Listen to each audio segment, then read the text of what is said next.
അപ്പോൾ പഴവും മുട്ടയെല്ലാം വെച്ചിട്ട് സിമ്പിളായിട്ട് റെഡിയാക്കി എടുക്കാൻ പറ്റുന്ന ഒരു റെസിപ്പിയുമായിട്ടാണ് വന്നിട്ടുള്ളത്. ഞാനൊരു പാൻ അടുപ്പത്ത് വെച്ച് ചൂടായപ്പോൾ 1 ടേബിൾ സ്പൂൺ നെയ്യ് ചേർത്ത് കൊടുത്തിട്ടുണ്ട്. ഇനി 2 പഴം ഈ രീതിയിലൊന്ന് കട്ട് ചെയ്ത് അതിലോട്ടൊന്ന് വെച്ച് കൊടുക്കാം. അപ്പോൾ ഈ വീഡിയോ എടുക്കാൻ തുടങ്ങിയപ്പോൾ പഴമെല്ലാം റെഡിയാക്കിയപ്പോൾ കറണ്ട് പോയായിരുന്നു. അപ്പോൾ കുറച്ച് നേരം ഫ്രിഡ്ജിൽ വെച്ചതിൻ്റെ ഇതിലാണ് ഈ പഴം ഇങ്ങനെ ഇരിക്കുന്നത്. അത് കണ്ട് നിങ്ങൾ ആരും പേടിക്കണ്ട. അപ്പോൾ പഴം ഈ വീഡിയോയിൽ കാണും പോലെ ഒരു സൈഡ് ഇതുപോലെ ഗോൾഡൻ കളറാകുമ്പോൾ മറിച്ചിട്ട് കൊടുക്കാം. അതിനുശേഷം നമുക്ക് ഇതിനാവശ്യമായിട്ടുള്ള മുട്ട ഒന്ന് റെഡിയാക്കി എടുക്കാം. അപ്പോൾ ഇതിനായിട്ട് ഞാൻ 3 മുട്ടയാണ് എടുത്തിട്ടുള്ളത്. അപ്പോൾ ഈ മുട്ട ഒന്ന് മാറ്റി വെച്ചതിന് ശേഷം നമുക്ക് ആ പാനിലോട്ട് പഴം മാറ്റിയിട്ട് ഒരു 2 ടേബിൾ സ്പൂൺ തേങ്ങ ഒന്ന് ചെറിയ രീതിയിൽ ചൂടാക്കി എടുക്കാം.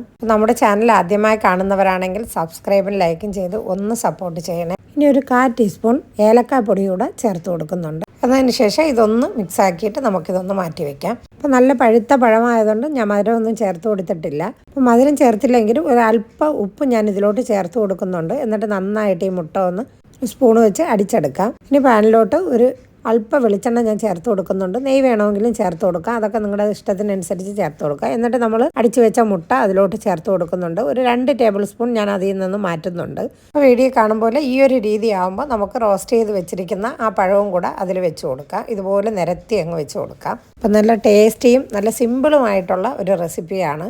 അപ്പോൾ നമ്മുടെ വീഡിയോ നിങ്ങൾക്ക് ഇഷ്ടപ്പെടുകയാണെങ്കിൽ നിങ്ങളുടെ അഭിപ്രായങ്ങൾ ഒന്ന് കമൻറ്റ് ചെയ്യണേ.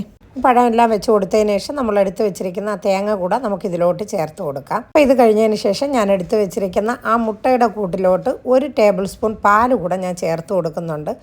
അതൊന്ന് അടിച്ചെടുത്തതിന് ശേഷം ഇതിൻ്റെ മീതെ ഇതുപോലെ ഒന്ന് ചുറ്റിച്ച് കൊടുത്താൽ മതി.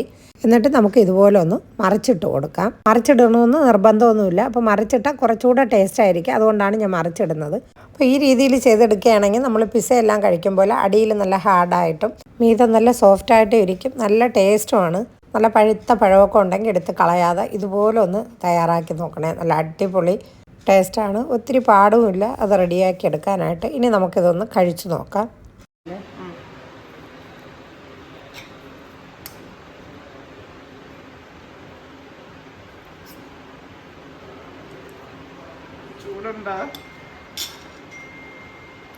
Super taste.